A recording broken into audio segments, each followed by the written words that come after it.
Start. सर्दियाँ शुरू होते ही हिमालय से उतरकर सहेली मैदानों में आ जाती है। सहेली चिड़िया अधिकतर झुंड में रहती है। इनके झुंड में एक नर और 10-12 मादाएं रहती हैं। नर मादा दोनों का रंग ढंग एक जैसा होता है। कीड़े मकोड़े इसके आहार हैं। यह चिड़िया अपनी खूबसूरती पर इतराती फिरती है। स्वभाव इनका यायावर का है। यही सहेली की शैली है और यही इसकी सामाजिक प्रणाली। ये प्रवासी पक्षी हैं, फिर भी इनका महत्व और लोकप्रियता सर्वोपरि है। ऐसा लगता है मानो यह हमारा ही पक्षी है। जब सहेली चली जाती है तो हमारा घर आंगन बाग बगीचे सूने लगने लगते हैं।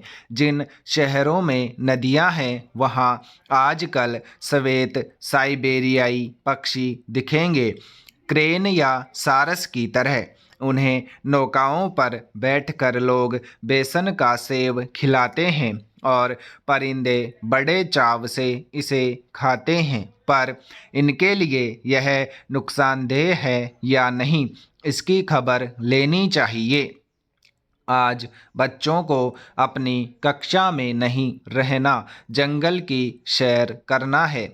उनकी जिद के सामने किसकी चलती है। अचानक पत्तियों के बीच कोई सरसराहट सुनाई देती है और बच्चे खामोश हो जाते हैं। यह कौन सी चिड़िया है। बच्चों का उत्साह उनके सवालों की दनादन झड़ी। उनकी मासूम जिज्ञासा की आँच से मन में अजीब सी गुनगुनी उत्तेजना दौड़ जाती है। परिंदों को देखना कितना दिलचस्प हो सकता है। यह बच्चे और शिक्षक दोनों के लिए कौतूहल का विषय हो सकता है। किसी परिंदे को देखने के लिए एक अद्भुत किस्म की तन्मयता, हट और प्रकृति प्रेम की दरकार होती है। ऑर्निथोलॉजी के नाम से पक्षियों के अध्ययन के लिए एक अलग वैज्ञानिक विद्या है। पर अगर किसी परिंदे की आवाज़, उसके चलने फुदकने और उड़ने का तरीका आपके हृदय में तरंगे पैदा नहीं करता तो फिर यह प्रेम नहीं पनपने वाला। उनसे प्रेम करने वाले और उनके बारे में एक शुद्ध अकादमिक अध्ययन करने वाले का फर्क संवेदनशील कवि और शुष्क ज्ञान से भरे आलोचक का फर्क है। पक्षी हमें बड़ा ही बारीक और सजग अवलोकन सिखाते हैं।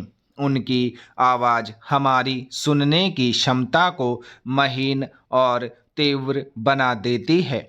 शायद ही कुछ लोग जानते हो कि एक कौवा जिसे हम रोज अपनी छत और मुंडेर पर बैठा देखते हैं और उसे खदेड़ते रहते हैं, वह 36 तरह की अलग अलग ध्वनियाँ निकाल लेता है। उनके अलग अलग अर्थ भी होते हैं। घर की मुर्गी 200 तरह की अलग अलग ध्वनियाँ निकालती हैं। चिड़ियों की तरह खाना एक भरमाने वाला मुहावरा है, क्योंकि अधिकतर पक्षी अपने वजन का दोगुना खाना खाते हैं। यानी एक 50 किलो के इंसान के 100 किलो भोजन करने के बराबर है यह। पेंगुइन अकेली ऐसी चिड़िया है जो सिर्फ तैर सकती है, उड़ नहीं सकती। साथ ही वही परिंदों के विशाल परिवार की अकेली सदस्य है जो सीधे चल सकती है। पर यह तो बस ज्ञान है और परिंदों के बारे में ज्ञान बटोरना, उनसे प्यार करना नहीं।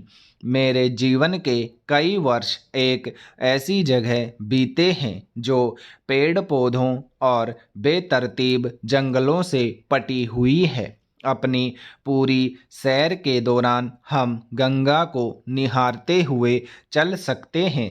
यहाँ 1 घंटे की सैर के दौरान कम से कम 70 से 80 किस्म के परिंदे दिखाई देते हैं। इनमें से कईयों के मैं नाम तक नहीं जानता। उनका फुदकना, उड़ना, उनके रंग, उनकी आवाज़ें मन पर जादुई असर डालती है। हम इन परिंदों की अहमियत नहीं जानते। गिद्ध जैसे शानदार पक्षी को पूरी तरह खत्म करने की हम क्या कीमत चुका रहे हैं, इसका अंदाज़ा भी बहुतों को नहीं। शहरों के स्कूल भी अब आमतौर पर कंक्रीट से बनी निर्जीव इमारतों में बनते हैं। वहाँ भी पेड़ पौधे अधिक नहीं होते। इमारतें अब ऐसी बनती है कि परिंदों को गंदगी फैलाने वाली आफत की तरह देखा जाता है। प्रकृति के सबसे मुखर और आदर्श प्रवक्ता हैं पक्षी। बच्चों के सामने वे एक मज़ेदार चुनौती भी प्रस्तुत करते हैं, जैसे कह रहे हों कि आओ मुझे पहचानो, मेरा नाम बताओ। जो परिंदों में दिलचस्पी लेना शुरू करते हैं वे स्वाभाविक रूप से अपने आसपास के वातावरण के प्रति भी संवेदनशील होने लगते हैं। परिंदों को देखना, उनकी परवाह करना और उनसे प्रेम करना कोई महंगा शौक नहीं, बस थोड़ा वक्त होना चाहिए और थोड़ा प्रेम। अगली बार जब किसी झाड़ी में कोई सरसराहट सुनाई दे या ऊपर किसी वृक्ष पर कोई हलचल हो तो जरा रुक कर देखिए। हो सकता है कुदरत का कोई अद्भुत उपहार आपकी प्रतीक्षा में हो और आपका ध्यान आकर्षित करना चाहता हो। क्या मुमकिन है कि अपने दिलों में कुछ हरी भरी टहनियाँ संजो कर रखें जिन पर आकर बैठ सकें परिंदे। परिंदों के पास पर होते हैं और गीत होते हैं। उनके पास एक लंबी उड़ान भी होती है। हो सके तो उन्हें कभी कैद न करें। पिंजरे में कैद पक्षी दुनिया के सबसे पीड़ादायी दृश्यों में से एक होता है। पैरा संपादकीय बेलगाम महंगाई, आसमान छूती कीमतों के कारण लोगों के जीवन में पीड़ा का वर्णन करने वाला था। लोगों ने वर्तमान सरकार को इसलिए सत्ता सौंपी थी कि चीज़ों की कीमतें कम होंगी, रोजगार बढ़ेगा, आमदनी बढ़ेगी, भ्रष्टाचार कम होगा, सुशासन होगा। लेकिन अफसोस कि इनमें से कोई भी बात देखने को नहीं मिलती। कोरोना के कारण देश में मंदी के फलस्वरूप बेकारी बढ़ी है, लोगों की आमदनी कम हो गई है। सरकार की गलत नीतियों के कारण रसोई गैस, पेट्रोल, खाने के तेल आदि लोगों की पहुंच से दूर होते जा रहे हैं। दालें, सब्जियां, शिक्षा, चिकित्सा सुविधाएं आदि इतनी महंगी हो गई हैं कि लोगों की आमदनी खर्चे के मुकाबले में बहुत कम पड़ गई है। प्रधानमंत्री देश हित के लिए बहुत सारी बातें कहते हैं, लेकिन आम जनता को राहत पहुंचाने के लिए महंगाई पर नियंत्रण पाना उनके एजेंडे से शायद बाहर है।